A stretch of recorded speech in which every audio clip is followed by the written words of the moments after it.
교회들에게 향한 편지들을 살펴볼 거예요.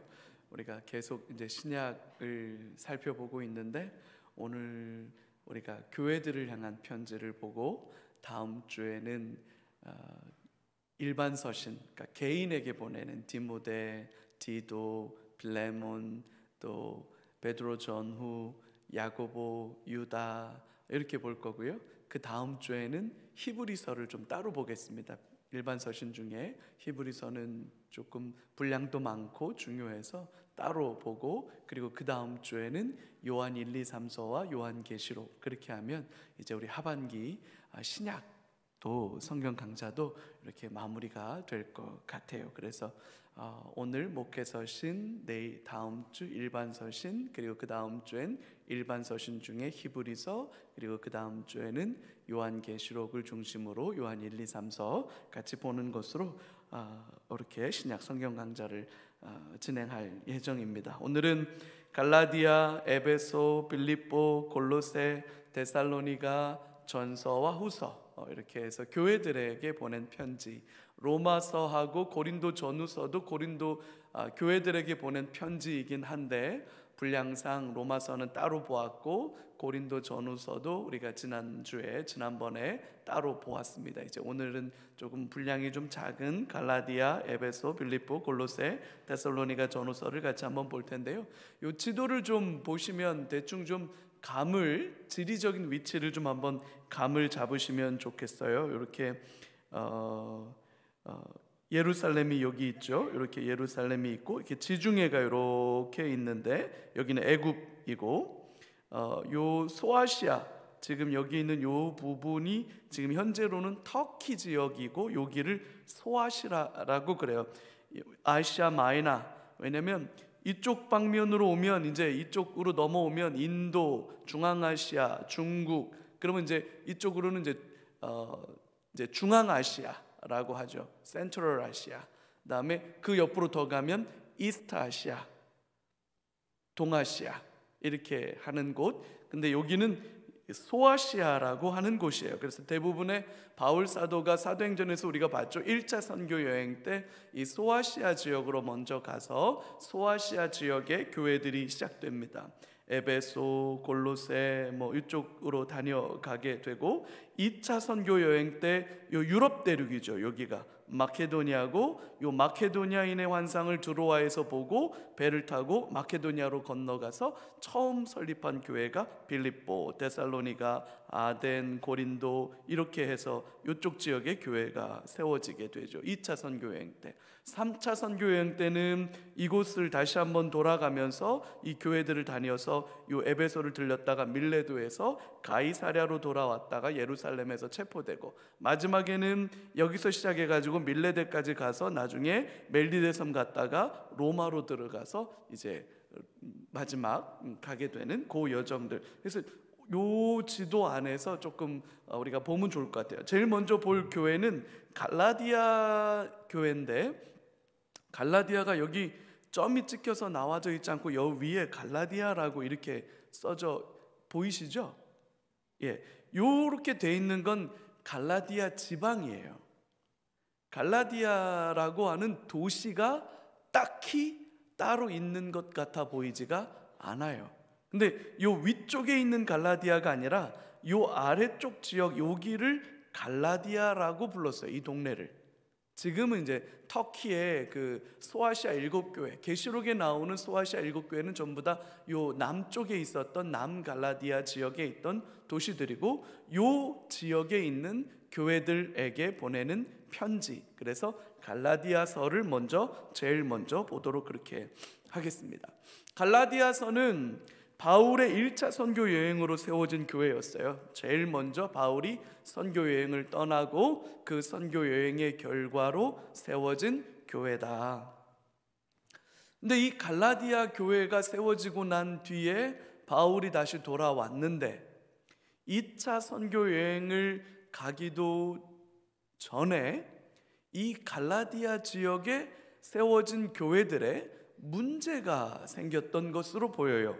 그 문제는 기본적으로 뭐냐면 유대주의자들, 사도행전 할 때 한번 말씀드렸죠. 기본적으로 예수님도 유대인들 중에 오신 거잖아요, 이스라엘로. 그래서 유대교라고 하는 전통적 종교와 문화 속에서 예수님의 사역들이 진행됐어요. 그래서 성전 제도라든지 율법이라든지 할례라든지 정결 예식이라든지 부정 의식이라든지 이런 모든 것들은 다 전통적 유대교의 맥락 안에 있었던 거죠.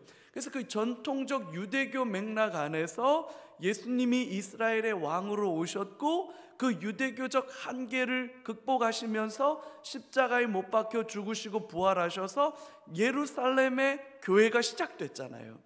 근데 예루살렘에 시작된 교회들은 예수님을 주로 고백하는 믿음의 고백들은 가졌지만 유대교와 예수님을 믿는 믿음 사이에 아직 경계선이 그어지질 않은 거예요.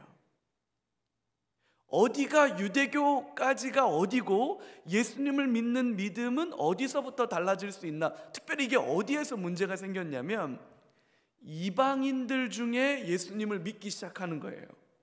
전혀 상관없는 이방인들이. 그러니까 이방인들이 예수님을 주로 고백하는 일들이 생겼는데 이 이방인들에게 유대인들과 똑같은 삶을 요구할 수 있느냐? 구체적으로는 율법을 다 지켜야 되느냐? 할례를 받아야 되느냐?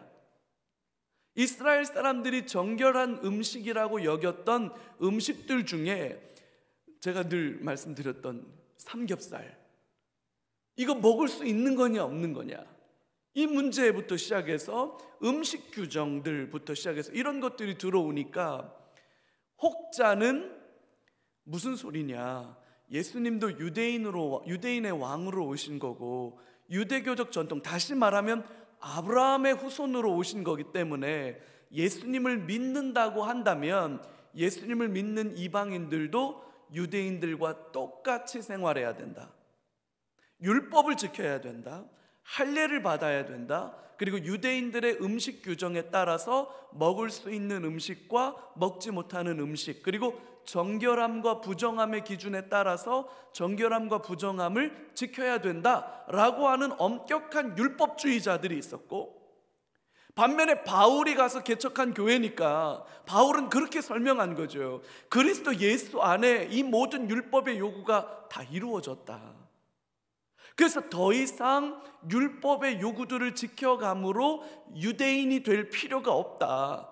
너희들은 약속으로 아브라함의 후손이 되는 영적인 은혜를 누리는 거지 민족적으로나 전통적으로나 문화적으로 유대인이 될 필요는 없다. 이렇게 가르쳤던 거예요. 그렇게 시작해서 갈라디아 교회가 시작됐는데 바울은 그렇게 사역을 하고 돌아왔단 말이죠. 돌아왔는데 누군가가 또 갈라디아 교회를 방문해서 바울이 가르친 건 틀렸다, 그렇지 않다, 유대인들처럼 생활해야 된다라고 갈라디아 교회 성도들에게 율법을 지키고 할례를 받고 정결한 규례들을 지켜야 된다고 요구하기 시작한 거예요. 바울이 그 소식을 듣고 갈라디아서를 쓰는 겁니다. 그렇지 않다, 그렇지 않다. 근데 이 논쟁이 예루살렘 교회 안에서도 굉장히 중요한 논쟁이었어요. 그래서 AD 49년에 예루살렘의 사도들이 다 모여서 중요한 회의를 합니다. 첫 번째, 우리 사도행전 할 때 봤죠? 첫 번째, 이방인들에게도 성령이 임하시는가? 이방인들에게도 복음을 전하는 게 가능한가? 베드로가 그 고넬료 사건을 통해서 확인했잖아요. 그리고 그 집에 방문했을 때 기도할 때 성령이 임하는 걸 베드로가 보잖아요. 그러니까 이 문제에 있어서는 이견이 없어. 그러니까 이방인들에게도 성령이 임하신다, 우리와 똑같이 역사하신다. 이 부분은 첫 번째 정리가 됐어요. 그럼 두 번째, 이방인들 중에 예수 믿은 사람들은 어떻게 해야 될 거냐? 할례를 받아야 될 거냐? 갈라디아 교회에서 이미 이게 문제가 됐고 이런 문제가 심각해지자 예루살렘 공의회가 모이는 거예요. 그러니까 갈라디아서는 예루살렘 공의회 결정을 언급하고 있지 않는 것으로 봐서 AD 49년에 예루살렘 공회가 열렸는데 그 전에 기록된 서신이다. 그러면 AD 49년 같은 해에 기록됐다 하더라도 예수님이 부활하시고 승천하신 시점은 30년, 약 20년 만에 갈라디아의 교회가 세워지고 그 세워진 갈라디아 교회에 이런 일들이 벌어질 만큼 이미 복음은 편만하게 증거되기 시작했다 라고 하는 걸 보여주는 거죠. 그래서 유대주의자들의 율법 준수 요구로 교회 안에서 갈등이 일어났는데, 이따 본문에서 보겠지만 바울 사도는 이 부분에 대해서 굉장히 단호하게 말합니다. 단호박이에요. 단호박. 그건 다른 복음이다. 다른 복음이다. 교회 안에서 다른 복음을 말하는 것은 저주를 받을 일이다. 바울이 저주를 언급합니다. 무서운 얘기죠.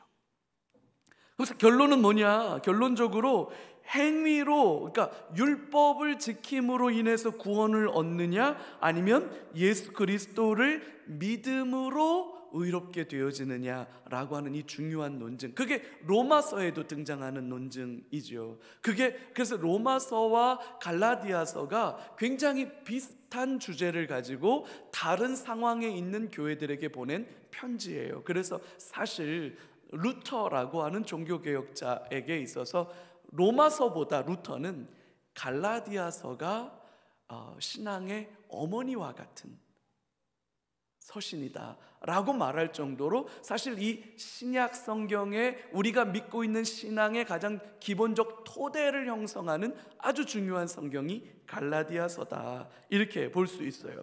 자, 갈라디아서는 전체적으로 본문을 요약해 보면 이렇습니다. 1절부터 5절까지는 인사예요. 전형적으로 찬바람이 부는데 별일 없이 잘 지내시나요? 라고 우리가 편지를 보내듯이 아주 일상적인 인사로 시작을 합니다. 그러면서 바울 사도가 뭐라고 자신을 얘기하냐면, 사람에게서 난 것도 아니요 사람으로 말미암은 것도 아니다. 내가 복음을 위해서 택정함을 받았는데 하나님이 나를 그렇게 불러주신 거다. 이건 사람이 나를 불러준 거 아니고 사람이 세워준 거 아니다 라고 말해요. 왜 그러느냐?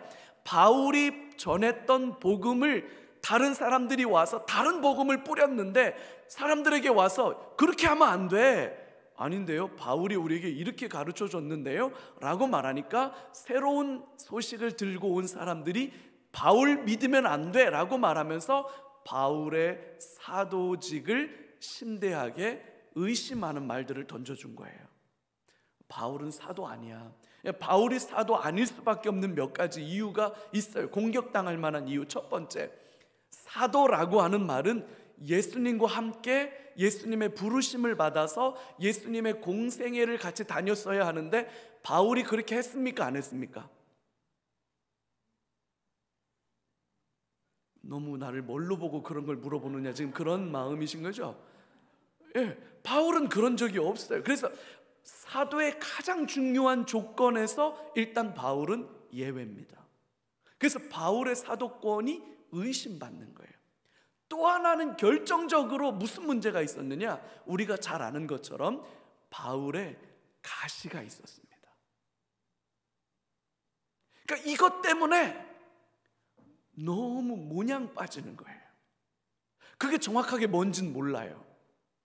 몇 가지 썰이 있어요. 이 표현으로 유추했을 때 아마도 간질이었던 것 같다. 우리가 이게 그 간질이라는 거 있잖아요. 이렇게 발작을 하게 되고 느닷없이 발작. 지금은 이제 그게 다 추적이 가능하고 다 확인이 가능해서 지금은 다 완치는 안 되지만 어느 정도 이렇게 조절을 할 수 있거든요. 근데 그때 당시만 해도 의학적으로 간질은 예측 불가능한, 원인은 알 수 없는 천벌이라고 여겼어요. 그러니까 이게 귀신이 역사해서 그렇게 된다라고 여겼거든요. 그래서 이 간질 발작을 하면 사람들이 굉장히 무서워했고 두려워했고, 그것은 아주 결정적인 그 사람의 약점이 되는 거였어요. 아마도 바울이 그런 어려움을 갖지 않았을까, 그렇게 보기도 하고, 또 다른 시선으로는 눈의 시선의 시력의 문제가 있었지 않았나? 정확하게 몰라요. 근데 하여튼 그것만으로도 바울이 사도라고 말하는 데에 사람들의 의심을 불러일으키기 충만한 어떤 연약함들을 가지고 있었어요. 그래서 이 두 가지를 가지고 공격한 거예요. 바울이 예수님과 동행하지 않았다, 그러니까 함께 예수님이 픽업하지도 않았고 함께 생활하지도 않았다라고 하는 거하고 바울이 가지고 있는 그 핸디캡 때문에.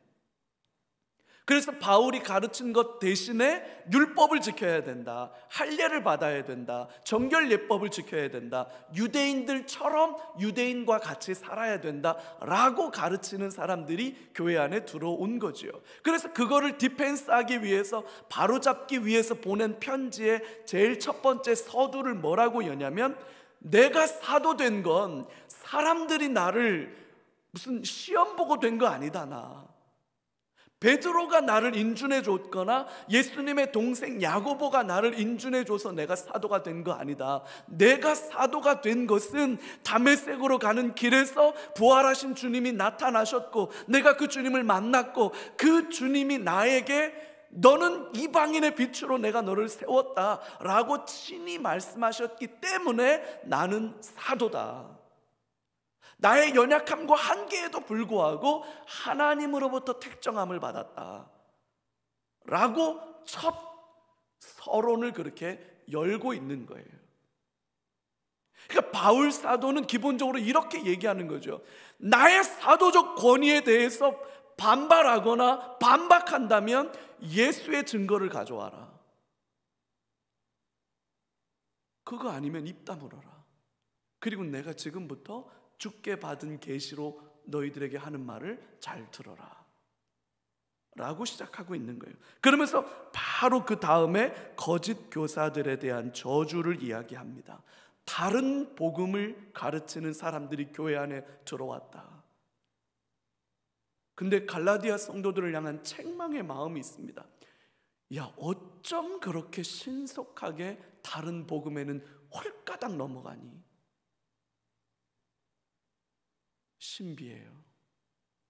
바른 복음 앞에서는 참 더딘데 이단들의 가르침 앞에서는 귀가 왕귀가 돼가지고 홀가닥 넘어가는 사람들이 있어요.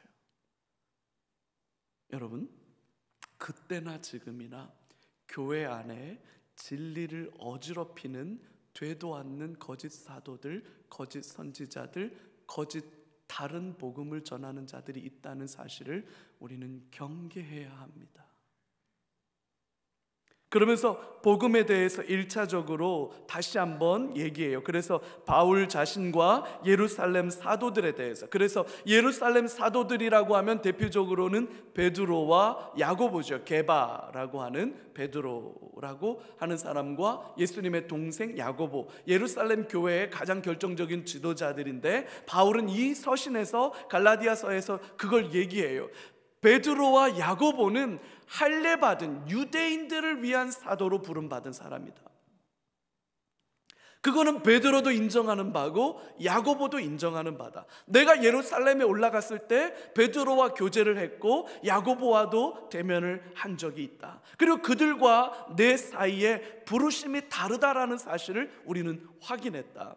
게바와 야고보는 예루살렘을 중심으로 유대인들, 그 유대인들을 어떻게 복음으로 예수 그리스도 안에 돌아오게 할 것인가와 관련된 사역을 하는 일에 부름받았고, 나는 이방인의 사도로 부름받아서 이방인들 가운데로 보냄받았다라고 하는 게 베드로와 야고보 사이에, 그리고 나 사이에 확인이 됐다라고 말하면서 역할 분담, 그리고 사역의 대상들이 다르다. 그래서 이방인들과 관련된 사역과 관련해서는 내가 가진, 주님께서 나에게 위임해 주신 권위와 나에게 위임해 주신 책임이 베드로와 야고보에 뒤지지 않는다.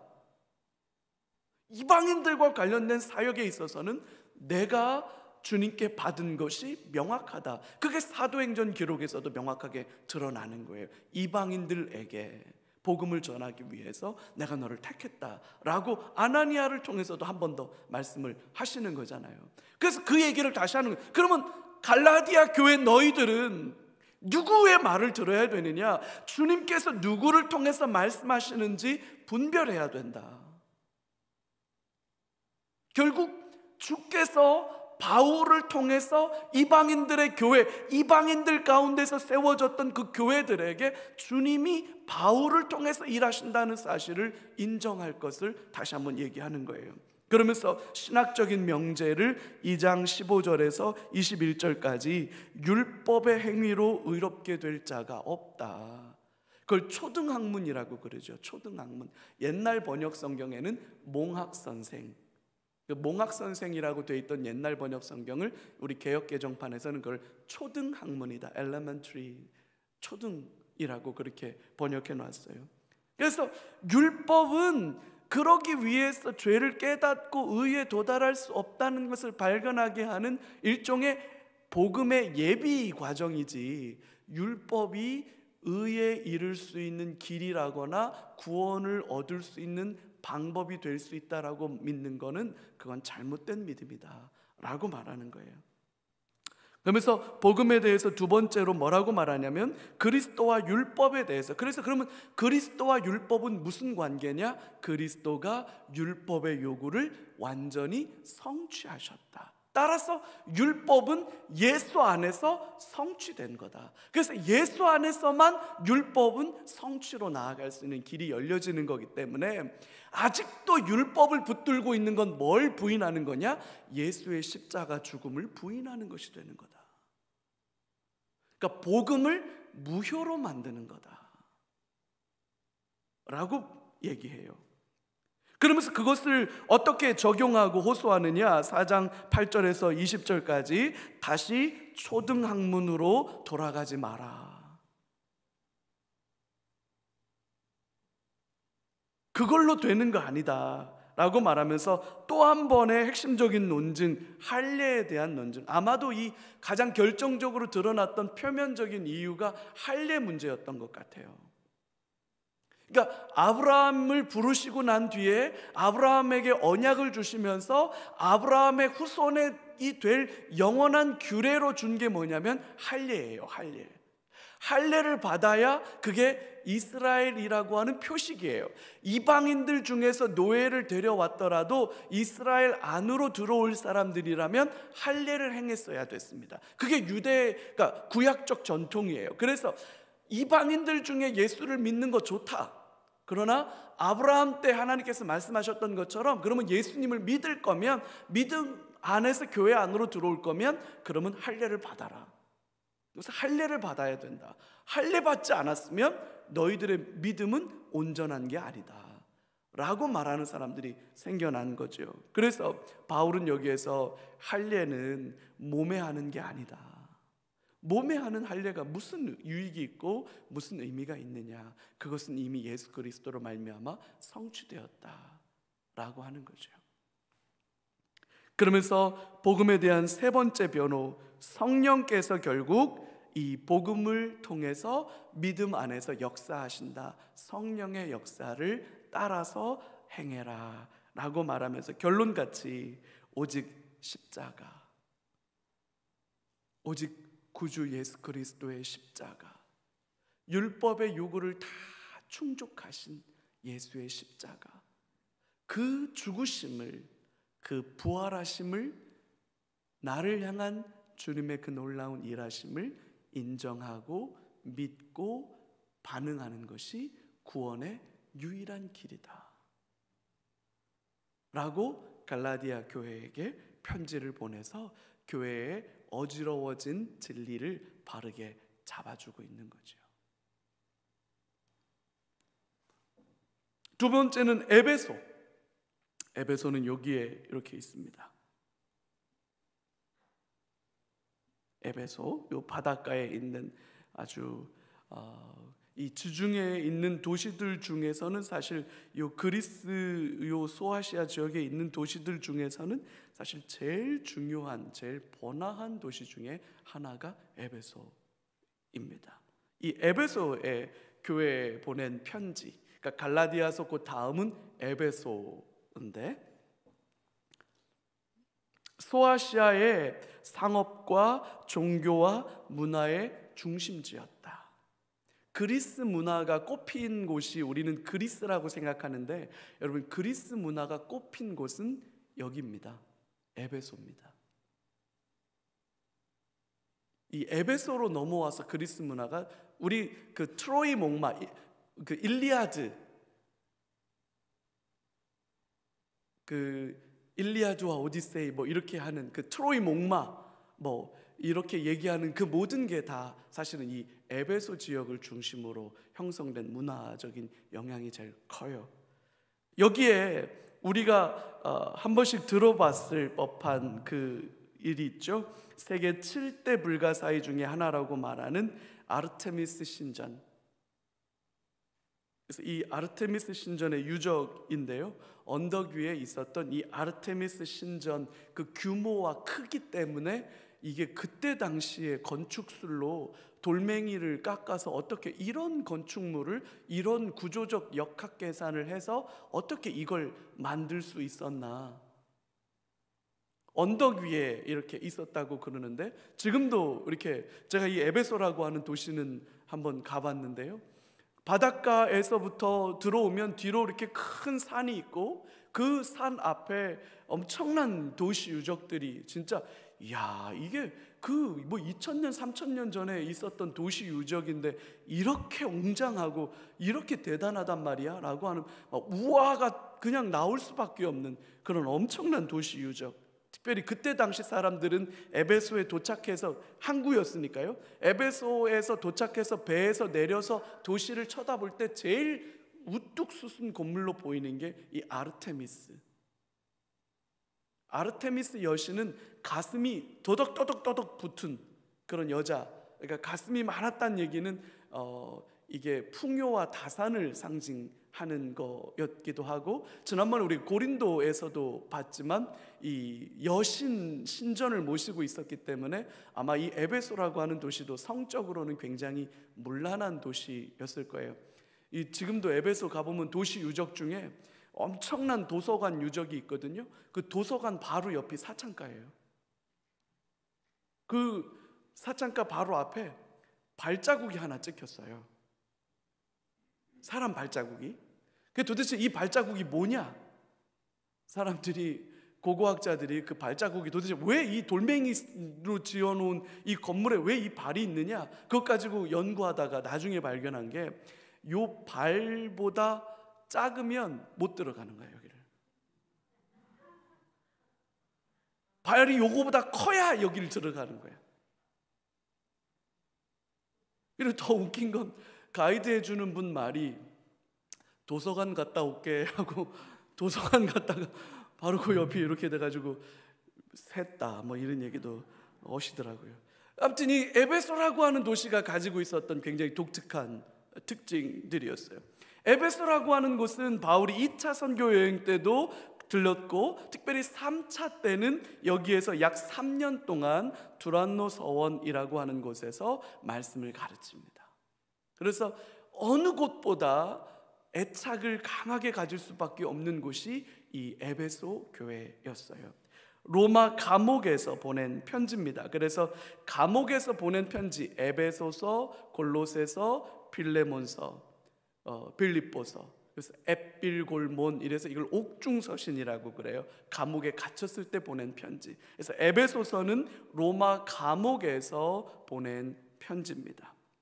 에베소서의 특징이 뭐냐면, 특정한 에베소의 문제를 집중하기보다는, 갈라디아 같은 경우는 좀 전에 거짓 교사들이 와서 교회를 어지럽혀 놨기 때문에 그 지역에 좀 독특한 특별한 메시지를 줬다면, 에베소서는 일반적인 메시지를 줘서 이것을 에베소 교회에서 읽을 뿐만 아니라 주변에 있는 교회들에게도 보내서 주변에 있는 교회들도 이 서신을 읽도록 보낸 회람용 서신이다, 이렇게 볼 수 있어요. 부르심에 합당하게 살아라. 그리고 신앙의 핵심은 그리스도 예수시다 라고 하는 이 내용을 강조하기 위해서 이것을 35번이나 강조하고 있는 성경입니다.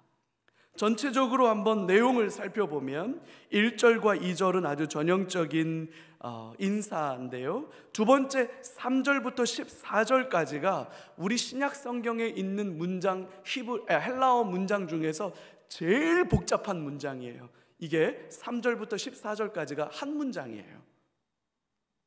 우리말로 번역은 마치 여러 개의 문장을 써놓은 것처럼 우리말로는 그렇게 번역해 놓았지만 3절부터 14절까지가 한 문장이에요. 그래서 에베소서를 읽는 분들은 구두점을 어디다 찍어야 되는지, 그래서 뭘 어떻게 따는 거야. 그러니까 만연체의 진수를, 이야, 길게 쓴 만연체의 진수를 느끼고 싶으면 에베소서. 그러면서 하나님을 찬양하고 15절부터 23절까지 에베소 교회를 향한 그 믿음의 아름다운 그 전통들을 지켜가는 것들을 위해서 칭찬하면서 하나님께 감사의 기도를 드리는데, 특별히 교회를 뭐라고 표현하느냐면 만물을 충만하게 하시는 이의 충만이다. 만물을 충만하게 하시는 이의 충만이다. 감이 와요? 문장이 되게 어려워. 그리스도의 장성한 분량이 충만한 데까지. 어떻게 했다는 거야? 우리말을 읽었는데 감이 이렇게 의미가 팍 안 들어와. 에베소의 특징이에요. 만물을 충만하게 하시는 만물을 충만하게 하시는 분이 누굽니까? 만물을 충만하게 하시는 분, 이 에베소서의 고백으로는 예수님이에요. 그럼 교회가 뭐냐? 예수님의 충만. 교회는 예수로 충만한 곳이다. 교회는 예수가 충만한 곳이다. 그렇게 말하는 거예요.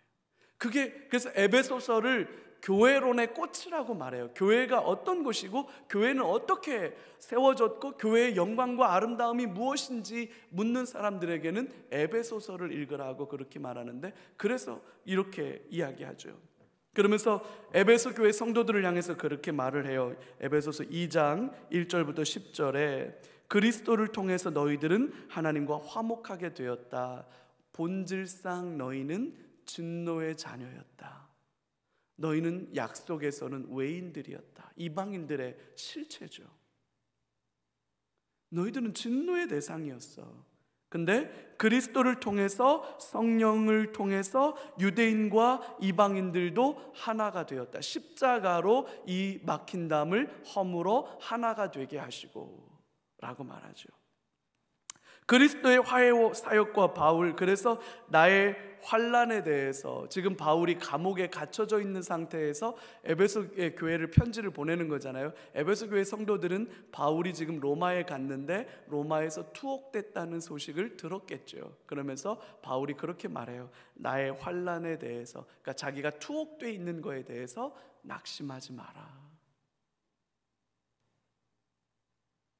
그렇게 권면해 주죠. 그러면서 3장 14절에서 21절까지 기도와 찬양을 올려드리고 하나됨을 지키라.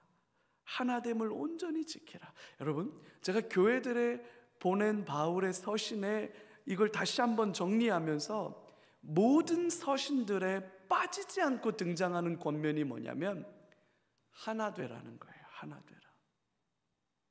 싸우지 좀 마라. 싸우지 마라. 그러니까 이 말은 뒤집으면 무슨 말이에요? 그때 교회도 열심히 싸운 거예요. 하여튼 그냥 눈만 뜨면 너 이러고 그냥 멱살만 안 잡았을 뿐이지 열심히들 싸웠던 거예요. 그래서 계속해서 권면하는 것 중에 하나가 하나가 되라. 힘써 하나됨을 지켜라. 화평하라. 할 수만 있으면 모든 사람과 화평하라. 그렇게 권면하고 있는 거예요. 그러면서 하나됨을 지키는 게 뭐냐? 온전해지는 거다. 그리스도의 장성한 분량에 충만해지는 것. 결국 예수님이 가장 성숙했던 시점이 우리의 기준이어야 된다는 거예요. 예수님의 가장 성숙한 그 부분이 우리의 기준이어서 우리도 예수님의 그 가장 성숙함처럼 우리도 그 성숙함을 추구해 가야 된다는 거죠. 그래서 여러분, 교회는 자라나는 일을 멈추면 절대로 안 됩니다. 왜냐하면 사람은, 여러분, 우리 장로교 신앙고백 1번이 뭐냐? 인간은 전적으로 부패하고 타락했다는 거예요. 부패하고 타락한 인간을 가만히 두면 뭐가 되느냐? 가만히 있는다고 절대로 가만히 되지 않아요. 부패하고 타락한 인간은 가만히 두면 썩어요. 냄새나요. 거기에서 온갖 더러운 것들이 오물오물 나올 수밖에 없습니다. 그래서 여러분, 교회는 반드시 때를 얻든지 못 얻든지 그리스도 안에서 자라나고 성장하고 성숙해 가야 하는 것에 대한 그 소망과 열망을 잃어버리면 안 돼요. 우리 1번 비전이 뭡니까? Spiritual growth, 진리 안에서 영적으로 자라나는 양육훈련 공동체. 여러분, 그냥 좋은 말 써놓은 거 아니에요. 멋있으라고 폼나라고 써놓은 거 아닙니다. 앞으로 우리 교회는 뭐하는 교회가 되어야 하느냐? 끊임없이 자라나는 교회가 돼야 돼요. 끊임없이 성숙해가는 교회가 돼요. 왜 그래야 되느냐? 왜 한 번 받았으면 되지 또 받아야 됩니까? 여러분, 우리는 전적으로 부패하고 타락했기 때문이에요. 우리는 가만히 있으면 반드시 망합니다. 반드시 무너집니다. 그게 우리 장로교 신앙의 핵심이에요, 여러분. 그런데도 불구하고 개인의 신앙과 삶이 성장하고 성숙해가는 것에 대해서 열심을 품지 않는다.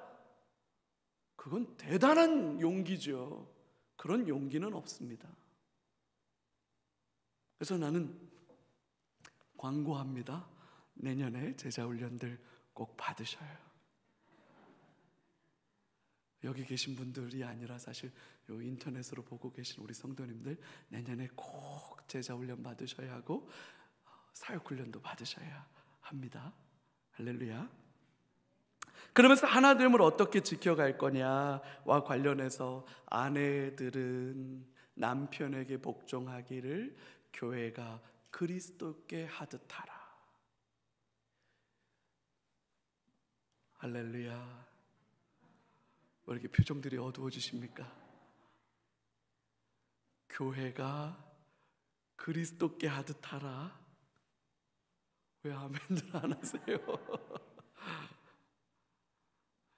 아니, 요즘 시대에 누가 그렇게 삽니까? 시대가 문제가 아니죠. 주의 명령입니다. 남편들아, 아내 사랑하기를 그리스도께서 교회를 위하여 자기 자신을 내어주심과 같이 하라. 할렐루야. 아마 이제 저희 안사람이 오늘 집에 가면 왜 당신은 그렇게 안 하냐고 얘기를 할 게 뻔한데, 우리가 이 말씀을 꼭 기억하고 지킬 수 있기를 바랍니다. 그러면서 자녀와 부모, 자녀들아 부모를 공경하라. 부모들은 자녀를 노엽게 하지 말라. 종과 상전, 종은 상전을 주 안에서 존경하고 사랑하고, 상전은 종을 하대하지 말고 형제대하듯 하라. 이게 그리스도의 윤리입니다. 얼마나 아름다운 권면들입니까? 그러면서 이 세상의 권세들에 맞서라고 말하면서 전신갑주를 입으라, 전신갑주를 입으라 라고 명령하면서 우리는 전신갑주만 얘기하는데, 여러분, 전신갑주의 결론은 뭐냐면 무시로 성령 안에서 기도하라는 겁니다. 기도. 무시로. 이게 벌써 이제 트로트 가사가 떠오르시는 분들 계시죠? 그 무시로가 그 무시로인가요? 그건 제가 확신이 없습니다. 그게 그건지는. 하여튼 여기서 말하는, 여기 성경에서 말하는 무시로는 항상, all the time, 항상, 언제나 기도해라. 전신갑주의 결론이 기도예요, 여러분.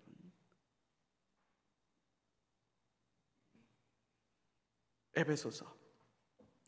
그리고 이제 그 다음에는 빌립보서입니다. 빌립보서. 자, 빌립보라고 하는 도시는 필리포스 2세라고 하는 우리가 잘 아는 알렉산더 대왕의 아버지입니다. 알렉산더 대왕의 아버지가 정복해서 세운 도시예요. 그래서 필리포스라고 하는 그 왕의 이름을 따서 빌립보입니다. 빌립보. 그래서 이 마케도니아의 첫 성이죠. 여기 드로아에서 배 타고 건너가서 이 마케도니아인데 여기로 들어가서 첫 번째 2차 선교 여행 때 맨 먼저 들어가서 세웠던, 그래서 2차 선교 여행 마케도니아의 첫 성이었고, 자주 옷감 장사 루디아, 두아디라라고 하는 지역의 출신, 그러니까 루디아, 두아디아 댁이란 뜻이에요. 자주 옷감이라고 하면 퍼플 옷감이기 때문에 아주 고급 옷감이죠. 아주 고급 옷감 장사를 하던 이 루디아를 강가에서 만나고 루디아가 자기네 집으로 초대합니다. 그래서 거기로부터 시작됐는데, 여기 빌립보라고 하는 도시는 상업도시거나 문화도시라기보다는 군사 요충지였기 때문에 이방인들이 들어와서 살지를 많이 못했어요. 그래서 여기엔 유대인 회당이 없었던 겁니다. 마찬가지로 빌립보서도 로마 감옥에서 쓴 편지고, 이 빌립보 교회가 에바브로디도라고 하는 사역자를 보내서 헌금을 모아요. 빌립보 교회가. 그래서 바울을 옥바라지를 하도록, 로마에 있는 바울에게 옥바라지를 하도록 헌금을 모아서 바울을 후원하고, 그 돈을 가지고 에바브로디도가 로마 감옥에 있는 바울을 방문했고, 근데 그 방문하에 있는 동안 에바브로디도가 중병이 걸려요. 중병이 걸려서 죽을 뻔합니다. 그걸 빌립보 교회 성도들이 소식을 들어요. 우리가 파송한 사역자가 지금 아파가지고 지금 사경을 헤매고 있다라는 소식을 듣습니다. 그래서 걱정을 해요. 그래서 다시 에바브로디도가 안전하다, 건강하게 잘 회복하고 있다라고 하는 메시지를 전해주기 위해서. 그래서 빌립보서는 감옥에서 쓴 편지인데, 다른 어떤 서신들에는 없는 감사와 기쁨, 특별히 빌립보서에는 기쁨이라고 하는 게 너무너무 많이 등장해요. 어떻게 그런 상황에서 기뻐하지? 라고 생각될 정도로 바울은 기뻐함으로 빌립보 교회 성도들을 향해서 편지를 보내고 있는 거죠. 1장 1절에서부터 11절까지는 인사말과 감사와 기도가 담겨져 있는데 참 멋진 표현이 들어있어요. 내가 예수 그리스도의 심장으로 너희 무리를 얼마나 사랑하는지 하나님이 증인이시다 라고 말하면서 빌립보 교회를 향한 바울 사도의 사랑과 그 애틋함을 그렇게 표현해 줍니다. 예수 그리스도의 심장으로 나는 너희들을 사랑하고 있다. 그리고 이것은 하나님이 내 증인이시다. 얼마나 멋있는 고백입니까? 그러면서 바울이 자기가 처해져 있는 상황들에 대해서 이야기를 합니다. 우리가 계속 말씀드렸지만 바울은 로마 감옥에 갇혔을 때 가택연금 형태로 처음에 갇혀요. 그래서 오는 사람들을 자유롭게 만날 수 있는, 그러니까 집을 벗어나서 밖으로 돌아다닐 수는 없지만, 그래서 사도행전에 보면 셋집이라고 표현되어져 있어요. 그 셋집이라고 표현되어져 있는 그곳에 연금되어져 있는 거예요. 재판을 받기 전에. 그래서 한 2년 정도 처음엔 가택연금 상태로 비교적 자유로운 어떤 그 사람들 접견하고 하는 것들이 가능한 상태로 있다가 잠시 무죄 석방이 됐을 때 이 로마를 떠나서 이 에베소를 방문했던 것으로 보여요. 마케도니아 지역을. 그랬다가 다시 재투옥됩니다. 두 번째 투옥되고 난 뒤에 순교당하는 거예요. 근데 빌립보서는 아마도 두 번째 투옥된 상태에서 쓴 편지인 것으로 보여요. 그래서 바울은 지금 어떤 상태냐면, 내가 이게 이제 네로가 황제가 되고 이게 돌아가는 게 요즘 그렇잖아요. 이태원 사건이 있고 난 뒤에 가만히 보면 누군가는 희생양이 필요하다 그잖아요. 책임질 사람 나와서 책임을 지라. 그래서 뭐 대통령 내려오라는 사람도 있고, 국무총리 내려오라는 사람도 있고, 장관 내려오라는 사람도 있고, 뭐 경찰서장, 뭐 소방서장 막 다 뭐 문제 된다고 막 다 이렇게 하는 거잖아요. 네로가 황제가 난 뒤에 네로가 자신의 기반의 연약함을 메꾸기 위해서, 사람들의 환심을 사기 위해서 그리스도인들을 본보기로 처형하는 일들이 벌어지고 있었어요. 그렇게 돌아가는 형세를 보아하니 이 감옥에 갇혀져 있는 바울은 황제의 합법적 판단, 팍스 로마나 그 법률에 의한 통치에 의해서 삼심제도, 그래서 황제로부터 이 마지막 재판을 받을 수 있을 거라고 기대하고 무죄 방면되면 서바나 스페인까지 선교하러 가겠다라고 하는 바울의 계획이 실패하게 되겠구나. 내가 이러다가 억울하게 사법살인을 당할 수도 있겠구나 라는 생각을 하고 있는 때입니다. 그러면 바울의 마음이 얼마나 억울할까요? 내가 무슨 영화를 보자고 이제까지 복음을 위해서 이렇게 헌신했나? 내 헌신의 결과가 감옥인가? 감옥에서의 억울한 죽음인가? 이제 나이도 많아요, 바울이. 내 늙은 나이에 내가 이렇게 감옥에 갇혀서 억울하게 죽어가야 하나? 내가 주를 향한 충성과 헌신의 대가가 이건가? 이렇게 생각하면 빌립보서는 그런 고백들이 나올 수 없는 서신인데, 내가 너희를 얼마나 사랑하는지 그리스도 예수의 심장으로 나는 너희를 사랑한다 라고 말할 뿐만 아니라 그 1장 12절에서 26절까지 내가 살든지 죽든지, 이미 바울은 죽음을 직감하고 있습니다. 내가 이 육신을 떠나서 하나님께 가는 걸 난 더 원한다. 나는 이제라도 죽어서 하나님께로 가는 걸 난 더 원한다. 그러나 하나님이 내게 맡겨주신 사역 때문에 내가 교회들을 돌아봐야 되는 그 사역을 아직도 감당해야 된다고 말씀하신다면 나는 그러면 더 사역을 감당하겠다.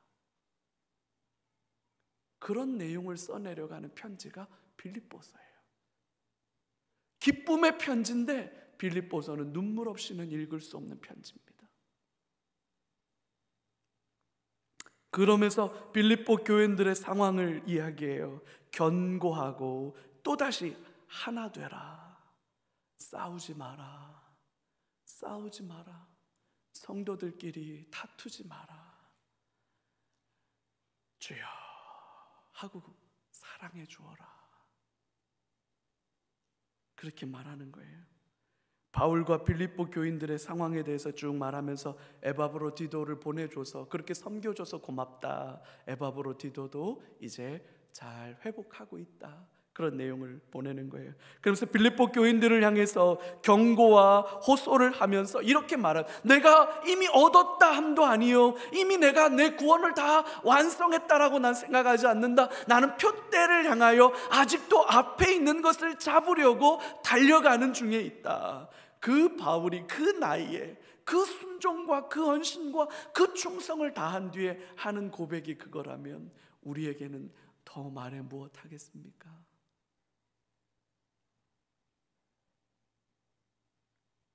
나는 아직도 표대를 향해서 간다. 그러면서 마무리 권면으로 4장 4절에서 9절 항상 기뻐하라. 내가 다시 말하노니 기뻐하라. 너희 관용을 모든 사람들에게 알게 하라. 주께서 오실 때가 가까움이라. 빌립보서 언제 한번 빌립보서를 강해하게 되는 날이 우리 안에 빨리 올 수 있으면 좋겠어요. 그 빌립보 교회를 향한 바울의 그 마음들이, 그러면서 그들의 선물에 대해서 다시 한번 감사하면서 그들이 연약한 가운데, 빌립보 교회 성도들도 연약한 가운데 있었지만 십시일반으로 도와서 바울을 섬겨주었던 것에 대해서 고맙게 여겨주고 마지막 인사를 하면서 빌립보서가 마치지요. 그 다음에 이제 골로새 교회에 보낸 편지. 근데 이 골로새 교회에 보낸 편지의 독특함이 뭐냐면, 골로새 교회는 바울이 세운 교회가 아닙니다. 에바브라라고 하는 사람, 그래서 이 에바브로디도와 이 에바브라가 동명이인일 가능성도 높고, 아니면 이때 당시에 에바브라라고 하는 이름은 우리로 치면 철수, 영희 뭐 이런 이름이었기 때문에 흔한 이름이었거든요. 그래서 다른 사람일 수도 있고 같은 사람일 수도 있는데 성경 안에서는 명확하지가 않아요. 그 에바브라라고 하는 사람이 에베소에서 바울을 만나고 그 바울을 통해서 복음을 듣고 이 에바브라가 골로새에 가서 세운 교회가 골로새 교회입니다. 그러니까 바울과 그런 연관성은 있어요. 자기의 제자인 에바브라가 가서 세운 교회였기 때문에 바울이 특별한 관심과 애정을 가지고는 있었지만 바울이 직접 방문해서 세운 교회가 아니고, 그래서 골로새 교회에 보낸 편지에서 내가 너희들을 보기를 원한다, 내가 너희들을 보기를 여러 차례 원했지만 길이 막혔다 라는 이야기들로 시작하고 있어요. 그러면서 골로새 지역에 바울이 직접 복음을 가르친 게 아니었기 때문인 것 같은데, 이 골로새 교회에는 온갖 이 소아시아 지역에 원래부터 있었던 샤머니즘적 신앙들, 그 전통적 신앙 때문에 생긴 이단들이 많았던 것 같아요. 그래서 신앙적으로 굉장히 혼탁한 상황이었던 것 같아요. 그래서 골로새 교회에게 편지를 보내면서 그들이 바른 믿음 안에서, 바른 진리 안에서 온전히 세워지기를 원하는 마음으로 이 편지를 보내는 거예요. 그래서 창조주이시다, 몸의 머리가 되신다, 그리고 그리스도는 우리의 모든 필요를 채우시는 분이시다 라고 말하면서 예수님이 어떤 분이신지에 대한 아주 중요한 고백과 기록들을 골로새서 안에 담아놓고 있습니다. 그래서 신학자들은 골로새서를 기독론의 보물창고다 이렇게 말할 정도로 골로새서가 그렇게, 그래서 개요를 전체적인 내용을 보면 1, 2절에서 인사를 하면서 바울과 디모데가 함께 보내는 편지다라고 하는 것을 하고, 감사의 기도를 하는데 그 감사의 기도 속에 하나님을 아는 것에서 자라가게 해 주십시오라고 골로새 교회를 축복해 줍니다. 하나님을 아는 것에서 자라가라. 그러면서 하나님의 아들이 그리스도가 얼마나 우월한 지위를 가지셨는지 교회의 머리시다. 그러면서 바울의 역할을 스스로 말하기를 그리스도의 남은 고난을 교회를 위하여 내 육체에 채운다. 골로새서도 감옥에 있을 동안에 보낸 편지거든요. 그걸 뭐라고 표현하냐면 그리스도의 남은 고난을 교회를 위하여 내 육체에 채운다. 그렇게 고백하면서 바울이 감옥 생활하면서 겪는 곤란함과 아픔들을 그리스도께서 받으셨던 고난을 채우는 것으로 그렇게 고백합니다. 온갖 종류의 종교적 유혹을 물리치도록 이 골로새 지역에 퍼져 있는 그 잘못된 가르침, 신비주의들부터 시작해서 여러 가지로 종교적인 오염 요소들을 지적하면서 제거해주고, 기독교적인 삶의 새로운 근거로 위의 것을 찾으라, 땅의 것을 추구하지 마라, 이 땅을 바라보고 살지 말고 하늘 바라보고 살아라, 그렇게 권면하죠. 그러면서 성도들에게 세월을 아끼라, 세월을 아낀다라는 말이 돈을 주고 시간을 사라는 뜻이죠. Time is gold, 시간이 금이다 라고 하는 말처럼 골로새서에서 그렇게 말합니다. 그러면서 마지막 인사에서 뭐라고 말하냐면 라오디게아 교회로부터 편지를 교환해라. 그래서 내가 골로새 너희들에게 보낸 이 편지를 다 읽고 난 뒤에 이 편지를 라오디게아 교회에 주고, 라오디게아 교회로부터 내가 보낸 편지가 있으니까 그거를 가져다가 읽어라. 그래서 이거를 에베소서였을 거다라고 봐요.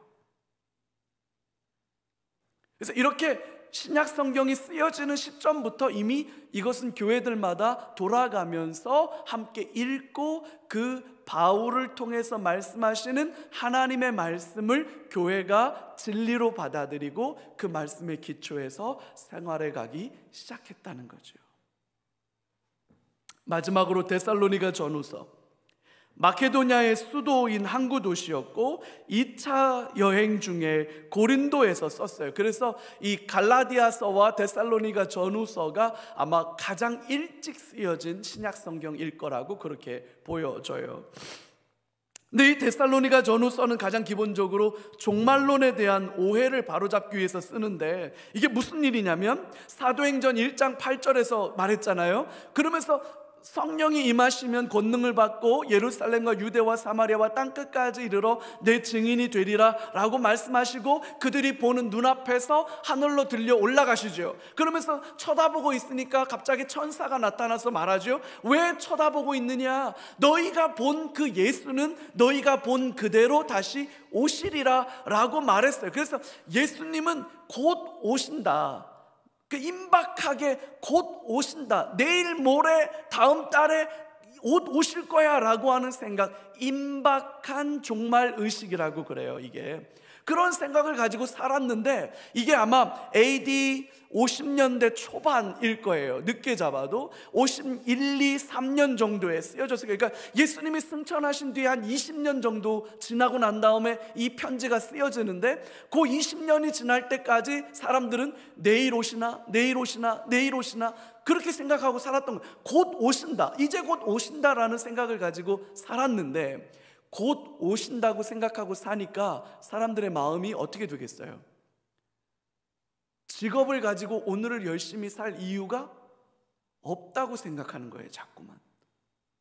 그래서 이제 곧 주님이 오시면 끝나. 그러니까 까이 거 그냥 고구마 먹으면서 감자 먹으면서 그냥 그냥 까이 거 그냥 칡뿌리 캐 먹으면서 버텨. 그러면 주님 곧 오시지 그때까지만 참으면 돼. 근데 그게 10년이 되고 그게 20년이 되고 하니까 이거 뭐냐 하는 생각이 들기 시작해서, 예수님의 종말은 도대체 어떻게 오는 거냐라고 하는 생각에 의심들이 들기 시작한 거예요. 그래서 임박한 종말이라는 생각과 지연되고 있는 종말이라고 하는 이 두 가지 긴장 사이에서, 그래서 핵심적인 메시지가 뭐냐? 기다리는 동안 뭐하라? 그래서 일하기 싫거든 먹지도 말라 해라. 그게 데살로니가에 있는 말씀이에요.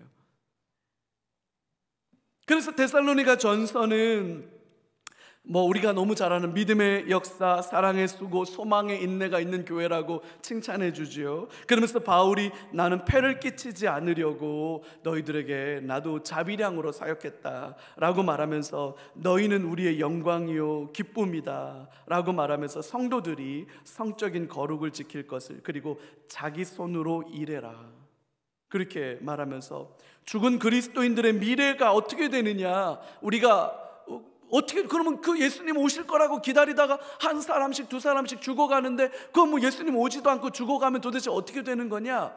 먼저 죽은 자들이 공중에서 주님을 영접하게 될 거다. 그리고 그 죽어서 먼저 일어난 자들이 주님 만나서 지상으로 재림하시게 될 거다. 이게 데살로니가 전서에 나오는 말씀이에요. 그러면서 데살로니가 전서에서 항상 기뻐하라, 범사에 감사하라, 쉬지 말고 기도하라. 그리스도 예수 안에서 너희를 향하신 하나님의 뜻이다. 종말을 준비하는 성도들의 삶이죠. 데살로니가 후서도 마찬가지예요. 그렇게 편지를 보냈는데도 또 그게 안 잡혔다는 이야기를 듣고 두 번째 편지를 다시 보내는 거예요. 그래서 그리스도의 재림에 대해서, 잘못된 가르침에 대해서 경고하면서, 가르침을 받은 전통대로 내가 너희들에게 가르친 대로 지켜라, 딴 얘기하지 마라, 그러면서 우리를 위해서 기도해달라라고 말하면서, 게으르고 일만 만들고 다니는 사람들, 왜냐면 하여튼 시간이 많으니까 돌아다니면서 수근수근만 하는 거죠. 백동주 목사님의 그 쑥떡 한 말 해가지고 온 교회가 나눠 드셨다는, 그게 요 데살로니가 교회. 게으르고 일만 만드는 자들이라고 표현했어요. 그런 사람들 그러지 마라. 그래서 일하기 싫거든 뭐하라?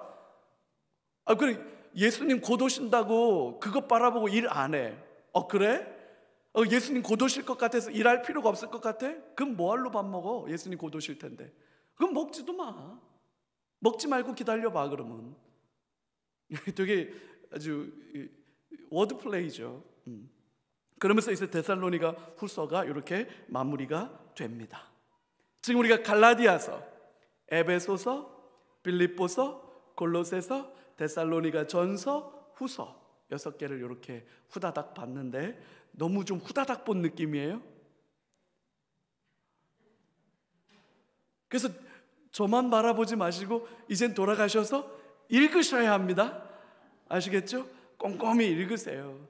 계속해서 읽으세요. 그래서 계속 읽어서 말씀이 이게 그러겠어 이렇게 얘기하는 거구나. 그래서 말씀으로 부유해지는 저와 여러분들 되시기를 주님의 이름으로 축복합니다. 우리 같이 한번 기도할까요?